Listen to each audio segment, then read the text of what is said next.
안녕하세요. 저는 결혼을 꿈꾸고 있었던 20대 후반의 평범한 직장인입니다. 제게는 세상 단 하나밖에 없는 사랑하는 여자친구가 있습니다. 여자친구와는 2년 전 처음으로 알게 되었고 저보다 3살이 더 어립니다. 저는 그녀와 당연히 결혼을 생각했고 함께 살 그날만을 그리며 살아가고 있었습니다. 매일 하루하루가 행복한 날들이었죠. 하지만 제 여자친구에 대한 충격적인 사실을 알게 되고부터 너무나 힘이 듭니다. 사연을 읽어보면 바보 같고 멍청하다고 욕하실 수도 있겠지만 지금의 저는 제가 어떻게 결정을 해야 할지 도저히 답을 내릴 수가 없네요. 사실 이런 이야기를 올려봐야 뾰족한 수도 없을 것 같고 좋은 방법을 찾을까 싶지만 너무 많이 답답하고 힘들어서 많은 분들의 이야기를 간절히 듣고 싶어서 글을 올리게 되었습니다. 여자친구와는 대학교 친한 여자 후배 덕분에 만나게 되었습니다. 어느 날 후배와 술을 마시고 있었고 한참 이야기를 하던 도중에 갑자기 저보고 연애는 하지 않냐고 묻더라고요. 사실 그때 당시에는 취직을 준비하고 있던 시기여서 여자를 만날 생각은 전혀 한 적이 없었습니다. 저는 장난식으로 아무도 소개도 안 시켜주는데 어떻게 여자친구를 만드냐고 했죠. 그랬더니 후배는 자신의 학창시절 동창이 한 명 있긴 한데 너무 수준 차이가 나서 소개를 못 시켜주겠다고 하더라고요. 저는 그 말에 너무 황당하고 오기가 생겨서 도대체 얼마나 그렇게 대단하길래 수준 차이가 나냐고 따졌죠. 후배는 친구가 학창시절에 얼짱 출신이라고 말하길래 갑자기 너무 호기심이 생기더군요. 그래서 저는 후배에게 사진부터 좀 보여주고 말하라고 했고 사진을 보는 순간 저는 후배에게 소개만 시켜주면 술을 한 달 동안 사주겠다고 했죠.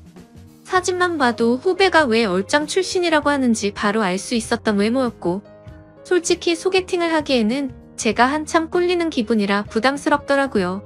후배에게는 소개팅으로 만나면 승산이 없을 것 같다며 자연스럽게 만날 수 있게 해달라고 부탁을 했습니다.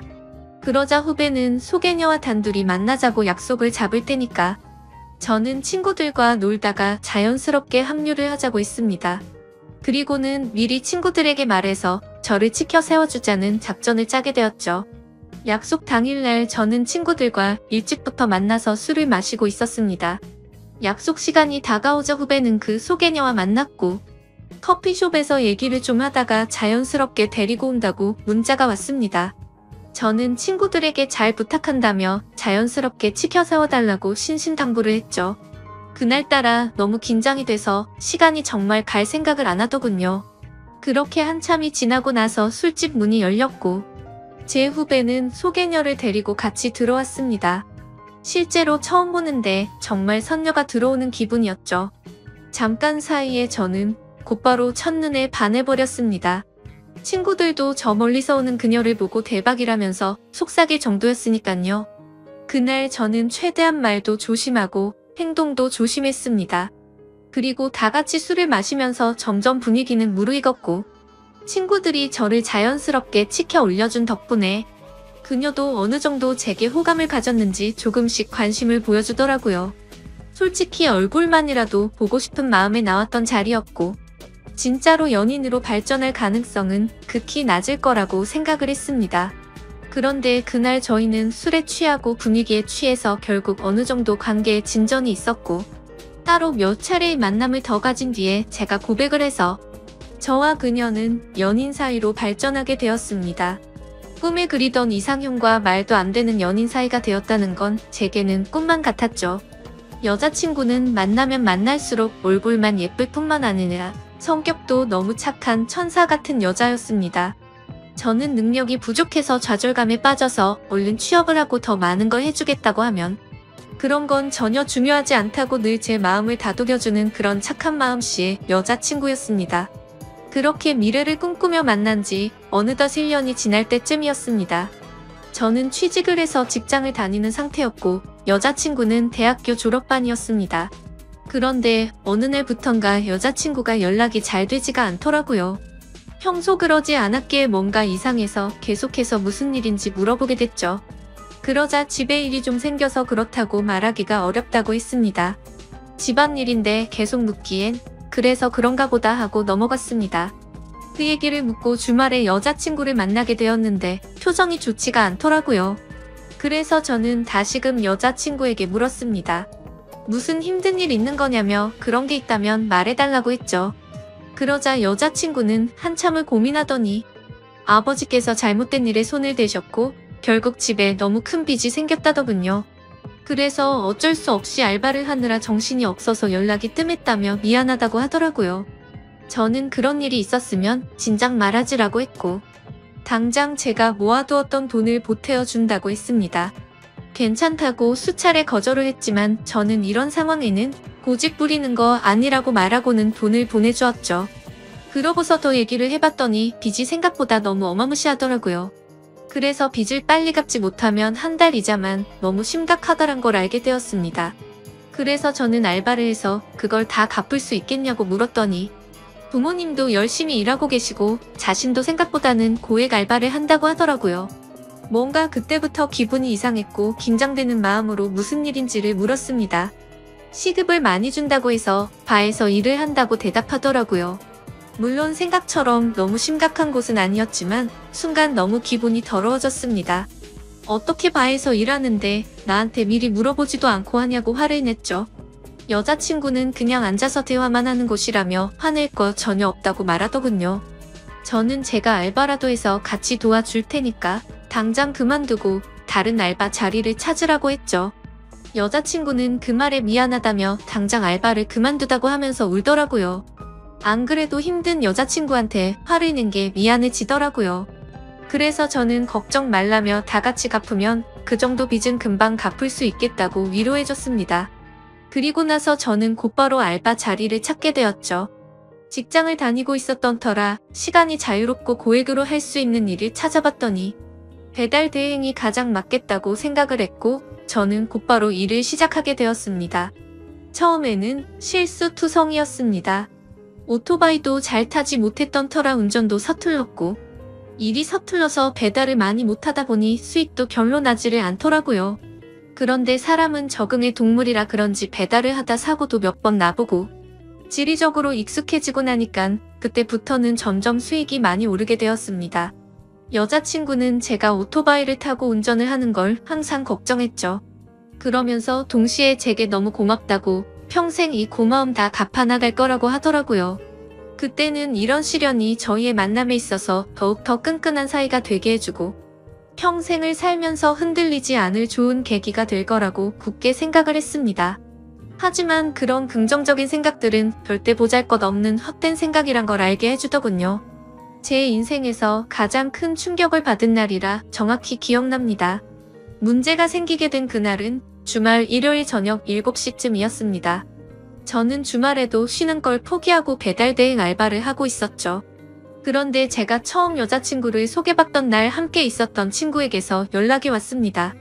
전화를 받아보니 한참 동안 말을 못하고 가만히 있더라고요. 그때는 너무 바쁜 피크 시간대였고 배달통에는 몇 군데를 더 가야 하는 음식들이 있었던 상황이었기에 너무 급한 마음에 짜증이 나서 소리를 쳤습니다. 도대체 무슨 큰일 있길래 그러냐고 답답하게 하지 말고 빨리 말을 하라고 했죠. 그러자 친구는 어렵게 말을 꺼냈습니다. 혹시 여자친구가 요즘 어디서 일하는지 아냐고 묻더라고요. 그때 당시 저는 여자친구가 학교를 다니면서 야간에 커피숍 알바를 한다고 들었기에 커피숍에서 일한다고 대답을 했죠. 친구는 너 지금 잘못 알고 있는 것 같다라고 말하더군요. 평소에 장난질을 하는 친구가 아니었기에 그때부터는 심장이 엄청 두근대기 시작했습니다. 저는 말을 더듬거리며 무슨 말이냐고 똑바로 말하라고 했습니다. 친구는 어제 저녁에 직장 선배들이랑 강남에서 아가씨들이 나오는 술집에 갔는데 복도에서 제 여자친구를 얼핏 본 것 같다고 말을 하더라고요. 긴가민가해서 이 말을 해야 되나 말아야 되나 하루 종일 고민했는데 아무리 생각해도 제 여자친구가 맞는 것 같다고 하더라고요. 그리고는 여자친구는 자신을 못 본 것 같으니 일단은 무턱대고 화내지 말고 진정하고 사실 파악부터 제대로 해보라고 하더군요.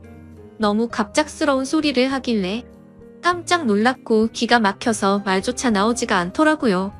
한참을 가만히 있다가 친구에게 일단 알겠다고 하고 통화를 끊었습니다. 그래서 저는 곧바로 배달대행 사장에게 사고가 났다고 말하고는 일을 중단하고 여자친구 집으로 향했습니다. 손이 덜덜 떨려서 운전도 불가능했고 도저히 일을 할 수 있는 상태가 아니었죠. 여자친구 집 앞에서 최대한 침착하고 밥을 먹자고 나오라고 했습니다. 얼마나 초조하고 떨렸는지 여자친구를 기다리는 동안 담배를 거의 한갑을 폈던 것 같습니다. 한참 뒤에 여자친구와 저는 식당으로 가서 밥을 먹었고 아무렇지도 않은 척 요즘에 커피숍은 바쁘지 않냐고 물었습니다. 그러자 요즘에는 사람은 많지 않은데 가끔 진상들이 있어서 힘들다고 하더라고요. 그 모습을 보니까 도저히 거짓말이라고는 생각을 할 수가 없었고 너무 자연스러웠기에 친구가 잘못 본 건가 보다 라고 생각을 했습니다. 그렇게 식사를 마치고 저희는 둘만의 시간을 보내러 갔죠. 그런데 함께 사랑을 나누면서도 그 찜찜한 마음은 절대 지워지지가 않더군요. 여자친구가 화장실을 간다고 자리를 비운 사이 저는 얼른 여자친구의 휴대폰을 보게 됐습니다. 카톡이나 메시지로는 별로 의심스러울 게 전혀 없더라고요. 그런데 은행에서 온 메시지를 무심코 눌러보게 되었는데 정말 깜짝 놀랐습니다. 돈이 없다던 여자친구의 통장에는 잔액이 1,000만 원이 훨씬 넘는 돈이 찍혀 있더라고요. 그래서 이게 도대체 무슨 돈이지 싶어서 메시지를 올려보니 며칠 전 날짜로 어떤 처음 보는 이름으로 1,000만 원이 입금되어 있더라고요. 그리고 더 올려다 보니 여자친구의 가족분에게 다시 보낼 건지 1,000만 원을 출금을 했더라고요. 그래서 이게 도대체 뭐지 싶어서 계속해서 올려봤습니다. 근데 매월 1일에 똑같은 이름으로 꼬박꼬박 1,000만 원이 입금되었더라고요. 어림잡아봐도 1년 가까이 받아왔으니까 1억이 훨씬 넘는 돈이었습니다. 곧바로 이건 뭔가 심각하게 잘못 돌아가고 있구나 라고 깨달았습니다. 여자친구가 화장실에서 나오자마자 저는 화를 내면서 이 돈 뭐냐며 휴대폰을 들이댔습니다. 그러자 깜짝 놀라며 휴대폰을 뺏어가더라고요. 저는 정신이 나간 상태로 나지막이 말했습니다. 지금부터 나한테 거짓말할 생각하지 말고 모든 사실을 말하라고 했죠. 여자친구는 지금까지 있었던 일들에 대해서 말했습니다. 사실은 바에서 알게 된 사장님이 있는데 그냥 주말마다 만나서 밥만 먹어주면 용돈 개념으로 돈을 보내준다고 해서 이 일을 시작했다고 하더군요. 저는 너무 황당해서 따져 물었습니다. 아무 짓도 안 하고 밥만 먹는데 어떤 정신 나간 놈이 한 달에 1,000만 원씩 주냐고 했죠. 그러자 여자친구는 팔짝 뛰면서 절대 이상한 짓은 안 했다고 하더라고요. 근데 상식적으로 아무리 생각해도 이해가 되지 않았습니다. 어느 누가 밥만 먹어준다고 한 달에 1,000만 원씩 줄까요? 그것도 다 합치면 1억이 훨씬 넘는 큰 돈을요. 그런데 그때 갑자기 문득 생각난 게 친구가 여자친구를 술집에서 봤다고 한 게 생각이 났습니다. 그래서 저는 여자친구에게 말했습니다. 너 진짜 거짓말 하지 말라고 했는데 계속 거짓말하려고? 내가 너 강남 술집에서 일하는 것도 다 아는데 그것도 발뺌할 거냐고 물었습니다. 그러자 여자친구는 갑자기 아무 말도 못하더라고요. 그러더니 갑자기 주저앉아서는 울기 시작하더라고요. 지금부터 진짜 거짓말 하나라도 하면 나는 더 이상 너 얘기 안 듣고 나간다고 말했습니다. 그런데 계속해서 울고만 있더라고요. 그때부터는 저도 제정신이 아니었고 너무 화가 났습니다. 여자친구가 쥐고 있던 휴대폰을 뺏어서는 화장실로 들어가 문을 잠궜습니다. 일단 돈이 입금된 그 이름으로 연락처를 검색해봤습니다. 그러자 사장님이라고 저장이 되어 있더라고요. 곧바로 전화를 걸었습니다. 한참 동안 신호음이 울리더니 안 받아서 끊으려고 하자 전화를 받았습니다. 목소리가 최소 60대는 넘어 보이는 할아버지 목소리더군요. 저는 바로 욕을 했습니다. 내가 이 전화기 주인 남자친구인데 너 뭐냐고 하니까 젊은이 말버릇이 그게 뭐냐고 이딴 식으로 말하더라고요. 그래서 너 손녀뻘 데리고 무슨 짓거리 했냐고 소리를 질렀습니다. 그러자 돈 주고 하는 짓 뻔하지 뭘 그딴 걸 묻냐면서 욕을 하고는 끊어버리더군요. 정말 그 말을 듣는 순간 머리가 너무 어지러웠습니다. 여자친구는 밖에서 문을 계속 두드리면서 울어대고 너무 믿었던 여자친구에게 배신을 당한 기분에 저도 모르게 눈물이 흐르더라고요. 그렇게 서로가 화장실 문을 사이에 두고 1시간 동안 아무 말 없이 있었습니다. 제가 먼저 말을 꺼냈습니다. 그동안 나를 얼마나 우습게 생각했으면 끝도 없이 거짓말하냐고 물었더니 자신을 두고 떠날 것 같아서 차마 말을 못했다고 하면서 울더라고요. 바에서 일한 거랑 커피숍에서 일했다는 건 다 거짓말이었냐고 했더니 미안해라고 대답을 해주더군요. 그럼 다른 데서 일한 건 다 거짓말이었고 애초부터 강남에 있는 술집에서 일한 거냐고 물었습니다. 그러자 여자친구는 그때부터 모든 사실을 털어놓더군요. 처음에는 바에서 얘기만 하는 일로 시작한 건 맞았답니다. 그런데 갑자기 그 사장님 지인이 운영하는 다른 술집에서 홀서빙 일이 부족하다고 해서 도와주고 오라고 했답니다. 시급도 평균보다 2배 이상 쳐준다고 해서 바로 알겠다고 하고 갔다네요. 생각보다 너무 페이가 세다 보니까 바쁠 때마다 잠깐 도와주고 오고 하는 게 일도 수월했었고 돈도 되었기에 몇 번씩 일을 하러 갔답니다. 그런데 어느 날부터인가 그 술집 여자 사장님이 자꾸만 자신을 설득했답니다. 그때 왜 그런 선택을 하게 된 건지 자신도 제정신이 아니었던 것 같답니다. 그렇게 본격적으로 그 가게에서 일을 시작하게 되었고 어느 날 재벌 할아버지가 와서는 매달 1,000만 원씩 주는 대가로 만남을 요구했다고 하더군요. 그래서 직접적으로 물었습니다. 이 더러운 인간한테 전화했더니 돈 주고 하는 짓 뻔하다고 하던데 네가 아까 밥만 먹었다는 건 거짓말이었냐고 더 이상은 절대 나한테 거짓말하지 말라고 했습니다. 그러자 울면서 미안하다고 대답하더군요. 도저히 빚이 갚아지지가 않아서 부모님이 너무 힘들어하셨다고. 정말 계속 그렇게 시간만 가다가는 부모님이 자신의 곁에서 사라지실까봐 너무 무서워서 어쩔 수가 없었다네요. 저는 그때부터 이미 모든 사실을 알게 되었기에 문을 열고 나가서 아무 말 없이 여자친구에게 휴대폰을 던져주고는 그대로 밖으로 나갔습니다. 그러자 더 큰 소리로 방에서는 엉엉 우는 소리가 들리더라고요. 솔직히 미운 마음도 컸지만 왜 그렇게까지 한 건지를 아니까 너무 마음이 아팠습니다. 근데 그렇다고 할지라도 절대 이해를 할 수는 없습니다. 저는 여자친구의 힘든 걸 도와주기 위해서 평일에 회사 끝나면 배달 대행을 자정 넘게까지 했고 주말에도 쉬지 않고 그렇게 열심히 일해서 도와줬건만 그 대가가 고작 이런 충격적인 배신이라니 말문이 막힐 수밖에 없었고 모든 게 다 원망스러운 마음만 들었습니다. 그날이 있고부터 벌써 며칠이 지났습니다. 여자친구는 이제 빚은 거에 다 갚아가서 제대로 된 일을 구해서 갚아 나갈 거랍니다. 일도 다 그만뒀고 그 남자와도 다시는 연락하지 말라고 했다고 하네요. 저를 속인 건 너무 미안하고 도저히 자신의 곁에 있어달라고 말 못하겠다고 합니다. 정신 나간 자기 같은 여자는 잊어버리고 꼭 행복하라며 오빠는 행복할 자격이 있는 사람이라고 하네요. 차라리 여자친구가 뻔뻔하게 굴었으면 이렇게 마음이 더 아프지도 않았을 것 같습니다. 정말 태어나서 처음으로 평생을 함께하고 싶었던 여자친구였는데 이런 사실이 모든 게 다 꿈이었으면 좋겠습니다. 솔직히 이렇게 많이 사랑하기에 저는 지금도 말도 안 되는 고민을 하고 있네요. 제가 여자친구를 용서해주는 게 맞는 걸까요? 어떤 선택을 해야 할지 정말 모르겠습니다. 저보다 현명한 분들이 많으실 테니 부디 제게 한마디씩만 부탁드립니다. 감사합니다.